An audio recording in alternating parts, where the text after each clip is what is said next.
সেইদিনাও শনিবাৰে আছিল। তোমাক প্ৰথমবাৰৰ বাবে যে লগ পাইছিলোঁ, চাওঁতে চাওঁতে চোৱাচোন 2 বছৰে সম্পূৰ্ণ হ'লহি।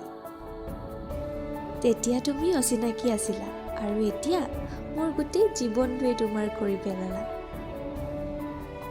নাজানো কিমান দূৰ বাট তোমাৰ সতে, কিন্তু কেতিয়াও হেৰুৱাব নোখোজো তোমাক। খং অভিমানবোৰ বুকুত সামৰি মৰমেৰে তোমাক সদায় কাষত ৰাখিম। আঁতৰি যাবা বুলি অলপো ভয় নাই, কেৱল তুমি সদায় ভালে থকাটোৱে বিচাৰোঁ। সেইদিনা প্ৰথমবাৰ কাৰোবাৰ পৰা সন্মুখৰ আগত প্ৰেমৰ প্ৰস্তাৱ পাইছিলোঁ। মনটো ভালো লাগিছিল, লগতে অলপ নাৰ্ভাছো হৈ গৈছিলোঁ। লাজ লাজকৈ তোমালৈ মূৰ তুলি চাইছিলোঁ। সাহস হোৱা নাছিল তেতিয়া তোমাৰ চকুৱে চকুৱে চাবলৈ। Black shirt, blue jeans, white shoe আৰু লগতে হাতত ঘড়ীটো। একেবাৰে মই ভাল পোৱাৰ দৰে আহিছিলা তুমি, মই নোকোৱাকৈয়ে। তুমি দিয়া গোলাপ পাহ মই এতিয়াও সযতনে ৰাখি থৈছোঁ।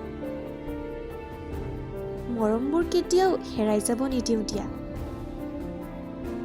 হাঁহি কান্দোন, কাজিয়া, খং অভিমান আৰু সেই টেম্পৰেৰী ব্ৰেকআপছবোৰৰ মাজতো সম্পৰ্কটো যে ইমান দিন টিকি আছে ভাবিলেই ভাল লাগে। খং অভিমান থাকিল বুলিয়ে কিন্তু মৰম কমিব বুলি নাভাবিবা দেই। মৰমবোৰৰ পাৱাৰটো বেছি বাবেইতো সম্পৰ্কটো ইমান ধুনীয়াকৈ চলি আছে।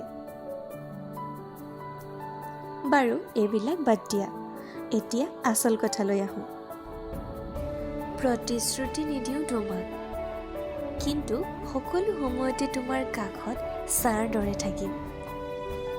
তোমাৰ প্ৰব্লেমবোৰ নিজৰ বুলি একেলগে তাক সমাধা কৰিম। দুখত থাকিলে তোমাক কান্দিব নিদিওঁ, তাৰ সলনি আঁকোৱালি ল'ম তোমাক বুকুৰ মাজত। ভাগি নপৰিবা কেতিয়াও, সদায় তোমাৰ কাষত সাহস হৈ থিয় দিম। Love you always and for ever.